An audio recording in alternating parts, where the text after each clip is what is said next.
अछूत कौन? महात्मा बुद्ध प्रवचन सभा में आकर मौन बैठ गए। शिष्य समुदाय उनके इस मौन के कारण चिंतित हुए कि कहीं वे अस्वस्थ तो नहीं हैं। आखिर एक शिष्य ने पूछ ही लिया, भंते, आप आज इस तरह मौन क्यों हैं? वे नहीं बोले तो दूसरे शिष्य ने फिर पूछा, गुरुदेव, आप स्वस्थ तो हैं? बुद्ध फिर भी मौन ही बैठे रहे। इतने में बाहर से एक व्यक्ति ने जोर से पूछा, आज आपने मुझे धर्मसभा में आने की अनुमति क्यों नहीं दी? बुद्ध ने कोई उत्तर नहीं दिया और आंखें बंद कर ध्यानमग्न हो गए। वह बाहर खड़ा व्यक्ति और जोर से बोला, मुझे धर्मसभा में क्यों नहीं आने दिया जा रहा है? धर्मसभा में बैठे बुद्ध के शिष्यों में से एक ने उसका समर्थन करते हुए कहा, भंते, उसे धर्मसभा में आने की अनुमति प्रदान कीजिए। महात्मा बुद्ध ने आंखें खोलीं और बोले, नहीं, उसे अनुमति नहीं दी जा सकती है क्योंकि वह अछूत है। अछूत? मगर क्यों? सारे शिष्य सुनकर आश्चर्य में पड़ गए कि भंते यह छुआछूत कब से मानने लग गए। महात्मा बुद्ध ने शिष्य समुदाय के मन के भावों को ताड़ते हुए कहा, वह अछूत है। वह आज अपनी पत्नी से लड़कर आया है। क्रोध से जीवन की शांति भंग होती है। क्रोधी व्यक्ति मानसिक हिंसा करता है। इस क्रोध के कारण ही शारीरिक हिंसा होती है। क्रोध करने वाला अछूत होता है क्योंकि उसकी विचार तरंगे दूसरों को भी प्रभावित करती हैं। उसे आज धर्मसभा से बाहर ही रहना चाहिए। उसे वहां खड़े रहकर पश्चाताप की अग्नि में तप कर शुद्ध होना चाहिए। शिष्यगण समझ गए कि अस्पृश्यता क्या है और अछूत कौन है। उस व्यक्ति को भी बहुत पश्चाताप हुआ।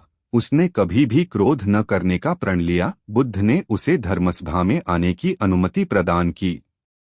बुद्ध, आम और बच्चे, फेमस गौतम बुद्ध की कहानी इन हिंदी।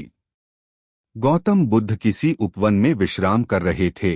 तभी बच्चों का एक झुंड आया और पेड़ पर पत्थर मारकर आम गिराने लगा। एक पत्थर बुद्ध के सर पर लगा और उससे खून बहने लगा। बुद्ध की आंखों में आंसू आ गए। बच्चों ने देखा तो भयभीत हो गए। उन्हें लगा कि अब बुद्ध उन्हें भला बुरा कहेंगे। बच्चों ने उनके चरण पकड़ लिए और उनसे क्षमा याचना करने लगे। उनमें से एक बच्चे ने कहा, हमसे बड़ी भूल हो गई है। मेरी वजह से आपको पत्थर लगा और आपके आंसू आ गए। इस पर बुद्ध ने कहा, बच्चों, मैं इसलिए दुखी हूं कि तुमने आम के पेड़ पर पत्थर मारा तो पेड़ ने बदले में तुम्हें मीठे फल दिए, लेकिन मुझे मारने पर मैं तुम्हें सिर्फ भय दे सका। बीता हुआ कल। गौतम बुद्ध की कहानियां। बुद्ध भगवान एक गांव में उपदेश दे रहे थे। उन्होंने कहा कि हर किसी को धरती माता की तरह सहनशील तथा क्षमाशील होना चाहिए। क्रोध ऐसी आग है जिसमें क्रोध करने वाला दूसरों को जलाएगा तथा खुद भी जल जाएगा। सभा में सभी शांति से बुद्ध की वाणी सुन रहे थे, लेकिन वहां स्वभाव से ही अतिक्रोधी एक ऐसा व्यक्ति भी बैठा हुआ था जिसे ये सारी बातें बेतुकी लग रही थी। वह कुछ देर ये सब सुनता रहा, फिर अचानक ही आग बबूला होकर बोलने लगा, तुम पाखंडी हो। बड़ी बड़ी बातें करना यही तुम्हारा काम है। तुम लोगों को भ्रमित कर रहे हो। तुम्हारी ये बातें आज के समय में कोई मायने नहीं रखती। ऐसे कई कटु वचनों सुनकर भी बुद्ध शांत रहे। अपनी बातों से ना तो वह दुखी हुए, ना ही कोई प्रतिक्रिया की। यह देखकर वह व्यक्ति और भी क्रोधित हो गया और उसने बुद्ध के मुंह पर थूककर वहां से चला गया। अगले दिन जब उस व्यक्ति का क्रोध शांत हुआ तो उसे अपने बुरे व्यवहार के कारण पछतावे की आग में जलने लगा और वह उन्हें ढूंढते हुए उसी स्थान पर पहुंचा। पर बुद्ध कहाँ मिलते, वह तो अपने शिष्यों के साथ पास वाले एक अन्य गांव निकल चुके थे। व्यक्ति ने बुद्ध के बारे में लोगों से पूछा और ढूंढते ढूंढते जहां बुद्ध प्रवचन दे रहे थे वहां पहुंच गया। उन्हें देखते ही वह उनके चरणों में गिर पड़ा और बोला, मुझे क्षमा कीजिए प्रभु। बुद्ध ने पूछा, कौन हो भाई? तुम्हें क्या हुआ है? क्यों क्षमा मांग रहे हो? उसने कहा, क्या आप भूल गए? मैं वही हूँ जिसने कल आपके साथ बहुत बुरा व्यवहार किया था। मैं शर्मिंदा हूँ। मैं मेरे दुष्ट आचरण की क्षमा याचना करने आया हूँ। भगवान बुद्ध ने प्रेम पूर्वक कहा, बीता हुआ कल तो मैं वही छोड़कर आया गया और तुम अभी भी वही अटके हुए हो। तुम्हें अपनी गलती का आभास हो गया, तुमने पश्चाताप कर लिया, तुम निर्मल हो चुके हो। अब तुम आज में प्रवेश करो। बुरी बातें तथा बुरी घटनाएं याद करते रहने से वर्तमान और भविष्य दोनों बिगड़ते जाते हैं। बीते हुए कल के कारण आज को मत बिगाड़ो। उस व्यक्ति का सारा बोझ उतर गया।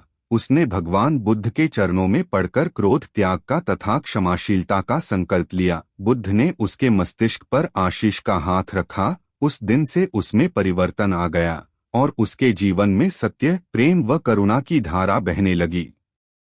मित्रों, बहुत बार हम भूत में की गई किसी गलती के बारे में सोचकर बार बार दुखी होते और खुद को कोसते हैं। हमें ऐसा कभी नहीं करना चाहिए।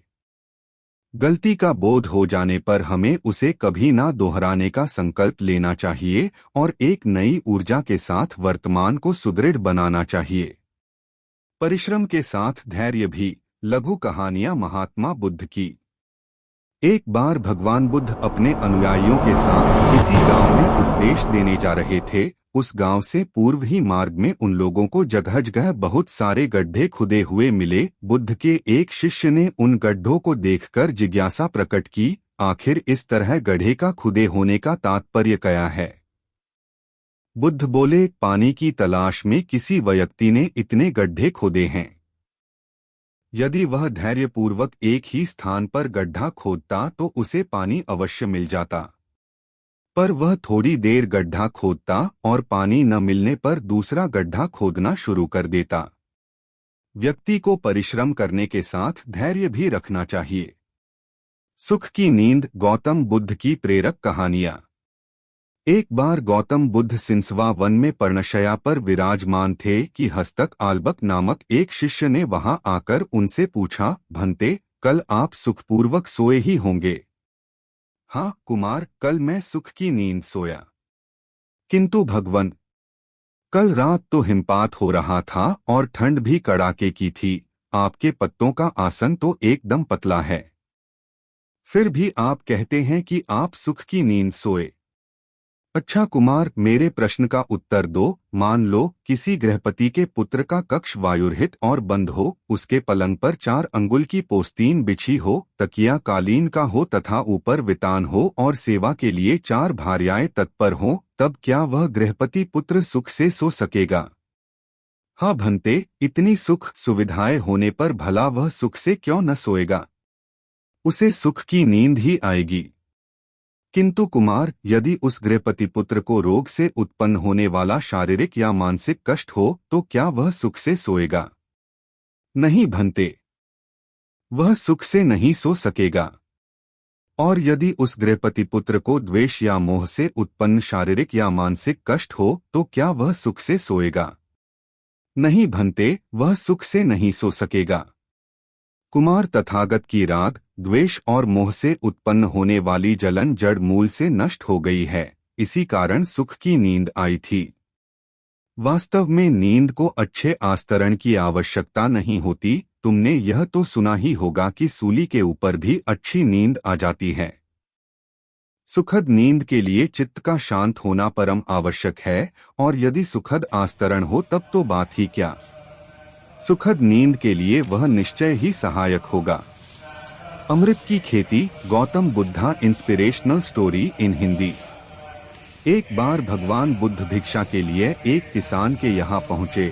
तथागत को भिक्षा के लिए आया देखकर किसान उपेक्षा से बोला, श्रमण, मैं हल जोतता हूँ और तब खाता हूँ, तुम्हें भी हल जोतना और बीज बोना चाहिए और तब खाना खाना चाहिए।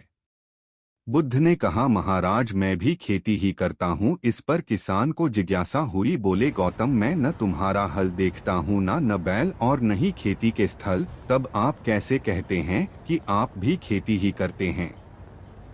आप कृपया अपनी खेती के संबंध में समझाएं। बुद्ध ने कहा, महाराज, मेरे पास श्रद्धा का बीज, तपस्या रूपी वर्षा, प्रजा रूपी जोत और हल है, पाप भीरुता का दंड है, विचार रूपी रस्सी है, स्मृति और जागरूकता रूपी हल की फाल और पेनी है। मैं वचन और कर्म में संयत रहता हूँ। मैं अपनी इस खेती को बेकार घास से मुक्त रखता हूँ और आनंद की फसल काट लेने तक प्रयत्नशील रहने वाला हूँ। अप्रमाद मेरा बैल है, जो बाधाएं देखकर भी पीछे मुंह नहीं मोड़ता है। वह मुझे सीधा शांति धाम तक ले जाता है। इस प्रकार मैं अमृत की खेती करता हूँ। हमारे चैनल को सब्सक्राइब करना न भूलें ताकि आप हमारे आने वाले वीडियोस को भी देख सकें। धन्यवाद।